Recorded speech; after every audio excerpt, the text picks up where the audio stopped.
Эцэг дарга та бол өөрөө эрхцүүж мэрэгчлээ хүн юм байна шүү дээ.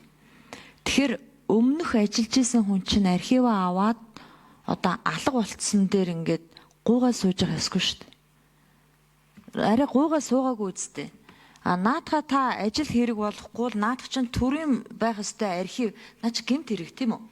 Тэгэхээр энэ дээр яаралтай арга хэмжээ авч буцааж байнга хооронд юу мэдгдсэн дээр юм шүү гэдэг бодолтой байна.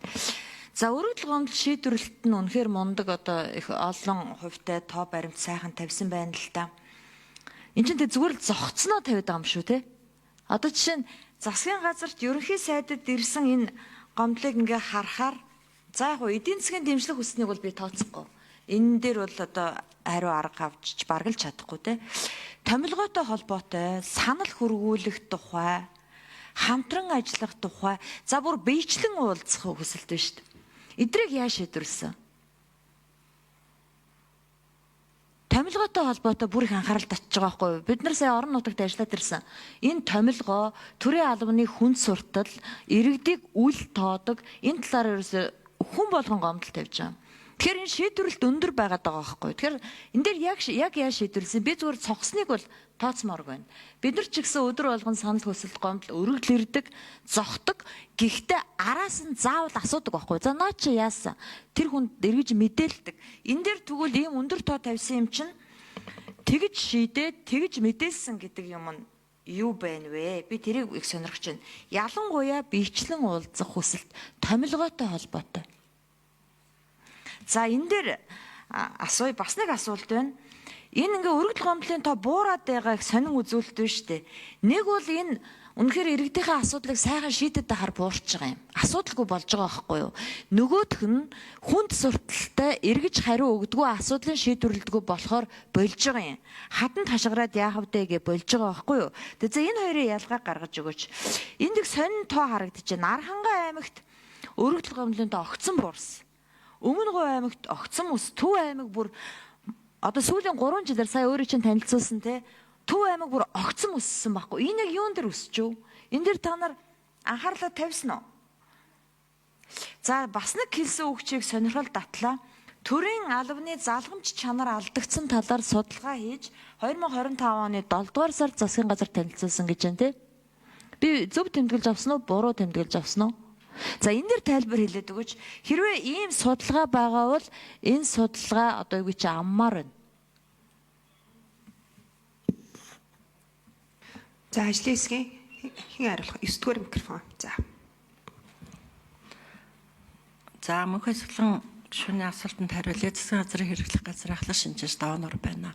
Ерөнхий сайдад хандаж одоо энэ албан тушаалын томилгоотой холбоотой асуудлууд гэхээр энэ юу засгийн газрын хүний нөөцийн газарт засгийн газрын бүтэц бүрэлдэхүүнтэй холбоотойгоор шинээр байгуулагдсан нэгжүүдэд одоо төрийн албаны шалгалт өгсөн байгаа нөөцөд байгааг албаа одоо бүртгэлд байгаа иргэдээс тухайн шинээр байгуулагдаж байгаа албан тушаалд ингээд томилох хүсэлт гаргасан юм хүсэлтүүд. Энэ болохоор энэ албан тушаалын томилгоотой асуудал болохоор засгийн газрын бүтэц бүрэлдэхүүн өөрчлөгдөж байгаа үед бол ингээд яг энэ хүсэлтүүд бол нэмэгддэг.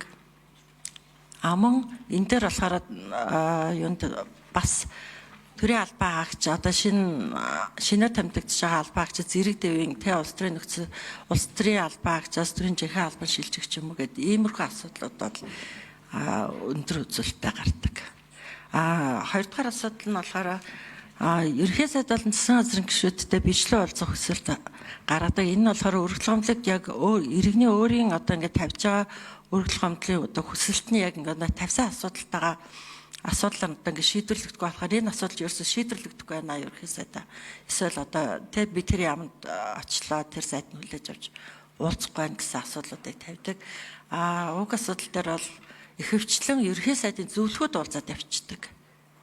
Тэгээд засгийн газрын асуудал хариуцсан референтүүд зөвлөхөөд тухайн асуудлыг нь хариуцсан засгийн газрын референтүүд уулзаад тэгээд асуудлыг холбогдох газарт нь төрийн захиргааны байгууллага тавьж шийдвэрлэхээр шилжүүлж шийдвэрлэж байгаа.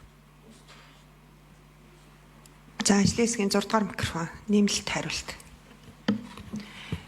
За мөнх асуулын гишүүний асуултанд хариулъя. Тэр нөгөө 7 дугаар сарын төрийн албаны залгамж халаа гэдэг маань зөвхөн байгаль орчны салбарт хийсэн процессын дахин инженерчлэлээр тухайн салбарын хүний нөөцийн одоо шилжилт хөдөлгөөн өндөр үйл ажиллагааны эрсдэл үүссэн байна гэдэг дүгнэлт манай тэр дахин инженерчлэлийн тайлангийн нэг хэсэг болоод засгийн газар танилцуулагдсан.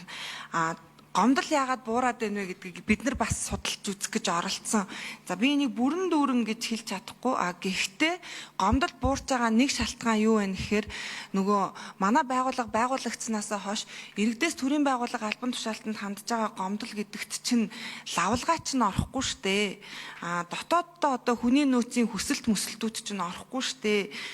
Дотоодын гомдол одоо албан агч хоорондын гомдлын асуудал чинь орохгүй штэ гэд тэрийг бол нөгөө тайлагнадаг асуудлыг нь хамтд нь бүртгээд явдаг асуудлыг багасгах юм. Магадгүй бас энэ нэг үзүүлэлт байх магадaltaй. За өнөөдрийн байдлаар бол бид нар өргөдөл гомдол буурч байгаа асуудал дээр бас ийм дүгнэлт өгсөн.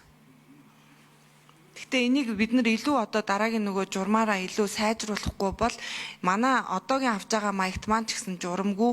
За өмнөхөөсөө арай сайжруулсан хувилбар одоогийн маягт бас харьцуулаад харах юм бол 26 оны маягт арай дэлгэрэнгүй арай нөгөө агуулга үр дүнгийн тооцож болох үс маягтыг гаргаж ирсэн байна.